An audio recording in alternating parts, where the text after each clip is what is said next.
नमस्कार मित्रांनो, पोलीस भरती POQ सिरीजमध्ये सर्वांचं परत एकदा स्वागत आहे. लगेचच आपल्या प्रश्नांकडे वळूयात. पहिला प्रश्न आहे, लोहगाव विमानतळ कोठे आहे? ए मुंबई, बी पुणे, सी औरंगाबाद, डी कोल्हापूर. मी 5 सेकंद थांबेन, याच्यामध्ये तुम्हाला स्क्रीन पॉज करायची आहे आणि उत्तर द्यायचा प्रयत्न करायचा आहे. याचं योग्य उत्तर आहे ऑप्शन बी, पुणे येथे. पुढचा प्रश्न आहे, लोणार सरोवर कोणत्या जिल्ह्यात आहे? ए वाशिम, बी यवतमाळ, सी हिंगोली, डी बुलढाणा. आणि याचं उत्तर आहे ऑप्शन डी, बुलढाणा. लोणार सरोवर हे बुलढाणा जिल्ह्यातील खाऱ्या पाण्याचे जगातील 3ऱ्या क्रमांकाचे सरोवर आहे. महाराष्ट्रात एकूण 3 रामसर पाणथळ स्थळे आहेत. यामध्ये लोणार सरोवराचा देखील समावेश होतो. पहिले कोणते आहे तर ते आहे नांदूर मधमेश्वर, त्यानंतर लोणार सरोवर आणि तिसरे आहे ठाणे खाडी. असे 3 रामसर स्थळे महाराष्ट्रात आहेत. जर भारतात विचारलं भारतात किती रामसर स्थळे आहेत तर ते आहेत 85. लक्षात ठेवायचं आहे, चालू घडामोडीच्या दृष्टीने महत्त्वाचा प्रश्न आहे. भारतात एकूण 85 रामसर पाणथळ स्थळे आहेत. पुढचा प्रश्न आहे, राष्ट्रगीत गाण्यास किती वेळ लागतो? Option A 1 minute, B 70 second, C 52 second, D 50 second. आणि योग्य उत्तर आहे option C 52 second.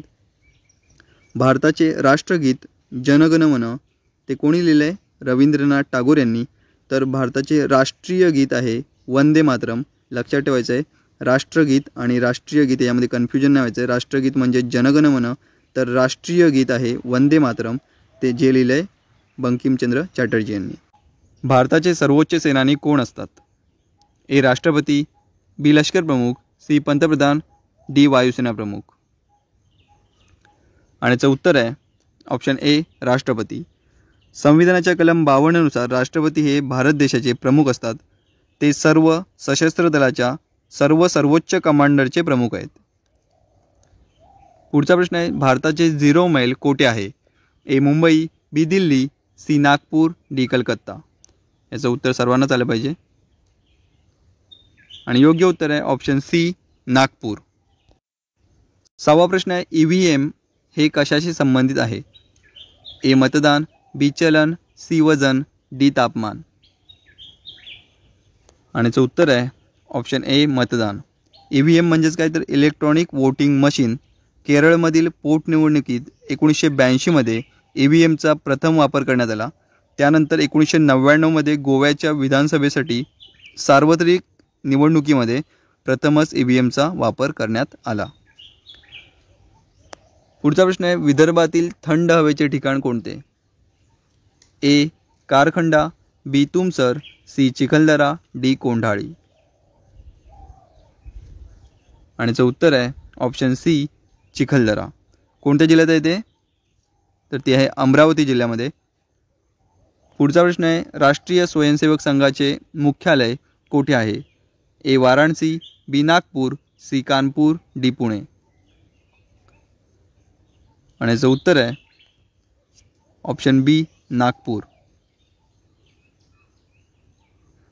India gate कोठे आहे? ए मुंबई, बी दिल्ली, सी चेन्नई, डी कलकत्ता. आणि याचं उत्तर आहे ऑप्शन बी दिल्ली. इंडिया गेट दिल्ली, तर गेटवे ऑफ इंडिया मुंबई येथे आहे. लक्षात ठेवायचं आहे, इंडिया गेट आणि गेटवे ऑफ इंडियामध्ये कन्फ्युजन नाही व्हायचं आहे. इंडिया गेट दिल्ली, तर गेटवे ऑफ इंडिया मुंबई येथे. पुढचा 10वा प्रश्न आहे, पाकिस्तानची राजधानी कोणती आहे? ए इस्लामाबाद, बी लाहोर, सी पेशावर, डी कराची. आणि याचे योग्य उत्तर आहे ऑप्शन ए इस्लामाबाद. 11वा प्रश्न आहे, सायना नेहवाल कोणत्या खेळाशी संबंधित आहे? ए लॉन टेनिस, बी कॅरम, सी बुद्धिबळ, डी बॅडमिंटन.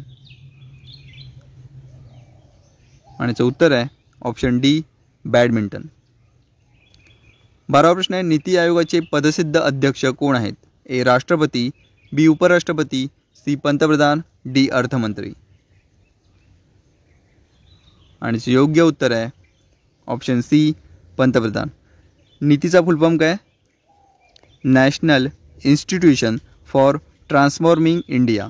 लक्षात ठेवायचं आहे, national institution for transforming India. 1 जानेवारी 2015 रोजी नीती आयोगाची स्थापना करण्यात आली आणि सध्याचे मुख्य कार्यकारी अधिकारी म्हणजेच CEO जर पाहिलं तर ते आहेत BVR सुब्रमण्यम. लक्षात ठेवायचं आहे, चालू घडामोडीच्या दृष्टीने महत्त्वाचं आहे. सध्याचे मुख्य कार्यकारी अधिकारी CEO BVR सुब्रमण्यम हे आहेत. नीती आयोगाने कोणाची जागा घेतली जरा सांगू शकता कोणी? कमेंट बॉक्समध्ये टाईप करून सांगायचं आहे, नीती आयोगाने कोणाची जागा घेतली. जाऊ दे, तुम्ही जास्त त्रास नका घेऊ, मीच सांगतो. नियोजन आयोग होतं पूर्वी, नियोजन आयोग किंवा प्लॅनिंग कमिशन असं होतं 2015 पूर्वी. 1 जानेवारी 2015 नंतर नीती आयोगाची स्थापना करण्यात आली. ठीक आहे, लक्षात ठेवायचं आहे. खगोलशास्त्राच्या संशोधनासाठी प्रसिद्ध असलेली अधुका ही संशोधन संस्था कोठे आहे? A Pune, B Hyderabad, C Bangalore, D Sriharikota. आणि जो उत्तर आहे ऑप्शन A पुणे या ठिकाणी. 14वा प्रश्न आहे, आंबोली हे पर्यटन स्थळ कोणत्या जिल्ह्यात आहे? A Kolhapur, B Sindhudurg, C Raigad, D Ratnagiri. आणि योग्य उत्तर आहे ऑप्शन B सिंधुदुर्ग. त्याचबरोबर महाराष्ट्रातील सर्वाधिक पावसाचे ठिकाण जर विचारलं तर ते देखील आंबोली हेच आहे. 15वा प्रश्न आहे, शीखांचे 10वे गुरु गुरु गोविंद सिंहजी यांची समाधी कोठे आहे? A Amritsar, B Patna, C Nanded, D Chandigarh. हा देखील महत्त्वाचा प्रश्न आहे, लक्षात ठेवायचा आहे. आणि याचं उत्तर आहे ऑप्शन C नांदेड. शीखांचे शेवटचे गुरु जर विचारलं तर गुरु गोविंद सिंहजी हेच उत्तर द्यायचं आहे. आणि शीखांचे पहिले गुरु गुरु नानक देवजी. 16वा प्रश्न आहे, महाराष्ट्रातील वनक्षेत्राचे प्रमाण सगळ्यात जास्त असलेला जिल्हा कोणता? A Chandrapur, B Gadchiroli, C Bhandara, D Gondia. आणि याचं उत्तर आहे ऑप्शन B गडचिरोली. महाराष्ट्रातील वनक्षेत्राचे प्रमाण सगळ्यात कमी असलेला जिल्हा कोणता आहे मग?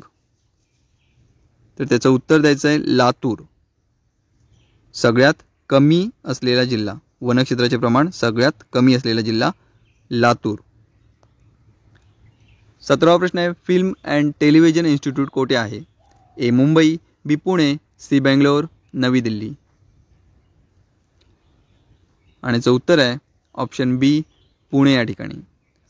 18वा प्रश्न आहे, भारताचे कॅबिनेट सचिवालय कोणाच्या अधिपत्याखाली काम करते? A राष्ट्रपती, B सरन्यायाधीश, C गृहमंत्री, D पंतप्रधान. आणि याचं उत्तर आहे ऑप्शन D पंतप्रधान. 19वा प्रश्न आहे, प्रतापगड किल्ला कोणत्या जिल्ह्यात आहे? A Kolhapur, B Pune, C Satara, D Ahmednagar. आणि याचं योग्य उत्तर आहे ऑप्शन C सातारा. 20वा प्रश्न आहे, नियोजन आयोग बरखास्त करून कोणत्या आयोगाची स्थापना करण्यात आली? आपण मगाशीच पाहिलं एक्सप्लेनेशनमध्ये. याचं उत्तर ऑप्शन A महिला आयोग, B मानवी हक्क आयोग, C नीती आयोग, D अल्पसंख्याक आयोग. आणि याचं उत्तर आहे ऑप्शन C नीती आयोग. पूर्वी काय होतं? नियोजन आयोग किंवा प्लॅनिंग कमिशन होतं पूर्वी. आणि आता 2015 पासून 1 जानेवारी 2015 पासून नीती आयोगाची स्थापना करण्यात आलेली आहे. 21वा प्रश्न आहे, माय प्रेसिडेन्शियल इयर्स हे पुस्तक कोणी लिहिले? A doctor Abdul Kalam, B R Venkataraman, C KR Narayanan, D doctor Shankar Dayal Sharma. आणि याचं उत्तर आहे ऑप्शन B R व्यंकटरमण. पुढचा 22वा प्रश्न आहे, my frozen turbulence in Kashmir या पुस्तकाचे लेखक कोण? Option A Jagmohan, B doctor Karan Singh, C general Krishnarao, D N Vora.